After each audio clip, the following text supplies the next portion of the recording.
जिथे मन मराठी तिथे आपली माय मराठी। घटनाबाह्य पक्षप्रमुखांचे बालिश युवराज आदित्यजी वाकरे यांनी घेतलेली आज पत्रकार परिषद म्हणजे गिन्यान सांगे लोकाला पण शेंबूड आपल्या नाकाला अशी परिस्थिती आहे। आदित्यजी वाकरे, जर तुम्ही लोकांवरती प्रश्नचिन्ह निर्माण करता तर मग तुम्ही जेव्हा तुमचा कुठलाही संबंध नसताना तुम्ही पर्यावरण मंत्री असताना दावोसला सरकारी खर्चाने गेला होतात, ते नक्की कोणते उद्योग करण्यासाठी गेला होतात हे तुम्ही जाहीर करणार आहात का? सन्माननीय मुख्यमंत्री एकनाथजी शिंदे साहेबांनी भारताच्या $1 ट्रिलियन जीडीपीचं ध्येय साध्य करण्यासाठी दावोसमध्ये 3,53,675 करोड रुपयांचे एमओयू साईन केलेले आहेत। त्या माध्यमातून जवळपास 2 लाख नोकऱ्या electronics, IT, data centre, jewellery, games यासारख्या क्षेत्रांच्या मध्ये निर्माण होणार आहेत। म्हणजे एका बाजूला 22 जानेवारीला रामलल्ला गाभाऱ्यामध्ये विराजमान होत असतानाच हाताला काम आणि हृदयात राम अशा पद्धतीची वाटचाल ही महायुती शासनाची राहिलेली आहे। सन्माननीय मुख्यमंत्री साहेबांनी शाश्वत विकासासाठी दावोसमध्ये अनेक बैठका घेतल्या। समृद्ध, शाश्वत आणि न्याय्य भविष्यासाठी काही नवोपक्रम करता येतील या संदर्भात चर्चा केली। जागतिक आव्हानांच्या वरती मात करण्यासाठी त्यांनी अनेक तज्ञांच्या बरोबर तिथे विचार विनिमय केला। डेलॉइट असेल, सेल्सफोर्स असेल, सिटी ग्रुप असेल यासारख्या कंपन्यांच्या माध्यमातून राज्यामध्ये आर्थिक विकास कसा आणता येईल यासाठी त्यांनी प्रयत्न केले। ग्रीन हायड्रोजन, अमोनिया प्लांट, त्याचबरोबर battery separator, film manufacturing facility, paper production अशा वेगवेगळ्या क्षेत्रांच्या मध्ये लाखो कोटी रुपयांची गुंतवणूक महाराष्ट्रामध्ये आकृष्ट करण्याचं अत्यंत चांगलं काम हे सन्माननीय मुख्यमंत्री महोदयांनी केलंय। पण काय वेळ झालेल्याला जग पिवळं दिसतं अशी अवस्था आदित्यजी वाकरेंची झालेली आहे। नुसतंच पोपटपंची करून त्यांना इथे लोकांच्या पुढे काहीतरी लक्ष आपल्याकडे आकृष्ट करावं यासाठीचा हा सगळा त्यांचा खटाटोप चाललेला आहे।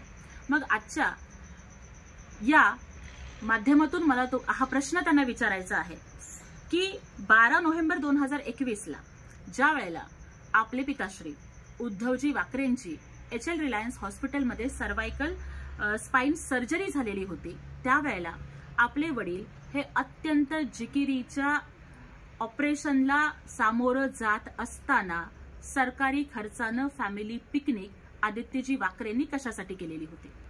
खरं तर दावोसच्या वर्ल्ड इकॉनॉमिक फोरम मध्ये उद्योग मंत्र्यांनी जावं, मुख्यमंत्र्यांनी जावं, पण आदित्यजी तुम्ही पर्यावरण मंत्री असताना, तुमचा कुठलाही संबंध नसताना तुम्ही नक्की कोणते उद्योग करण्यासाठी दावोसला सरकारी खर्चानं गेलेला होता?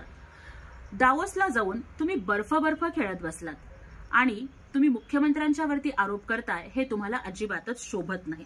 त्याचबरोबर दावोसचा दौरा संपल्यानंतर आदित्यजी वाकरेंनी लंडनची 10 दिवसांची एक्सटेंडेड ट्रिप घेतली आणि ज्याप्रमाणे बाबा लगीन म्हणतात तसं बाबा ग्लासगो, बाबा दावोस म्हणत आपल्या वडिलांच्या पाठीमागे लागून तुम्ही अनेक देशांचं पर्यटन हे सरकारी खर्चानं करून आलं। आम्ही तर असं ऐकलंय की तुमचं डेलिगेशन हे खूपच सुंदर असतं।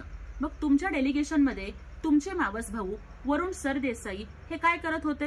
का उंटा वरुण शेळा राखण्याचा जो काही प्रकार तुम्ही करताय त्यासाठी हे वरुण तुम्हाला लागतात का?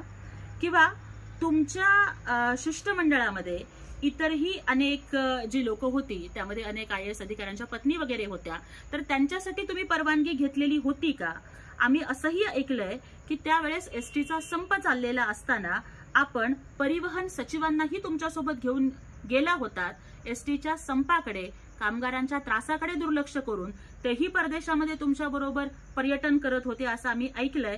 ते खरं आहे का?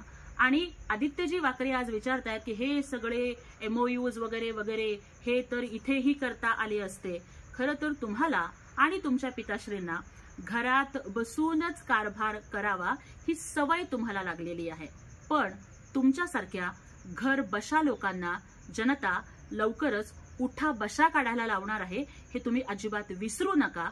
मुख्यमंत्री गरागरा फिरतात असं तुम्ही म्हणता, पण मुख्यमंत्र्यांच्या भराभरा काम करण्याच्या सवयीमुळे तुमच्या पक्षाला घरघर लागलेली आहे आणि तुम्ही आता विनाशाच्या उंबरठ्यावरती आहात।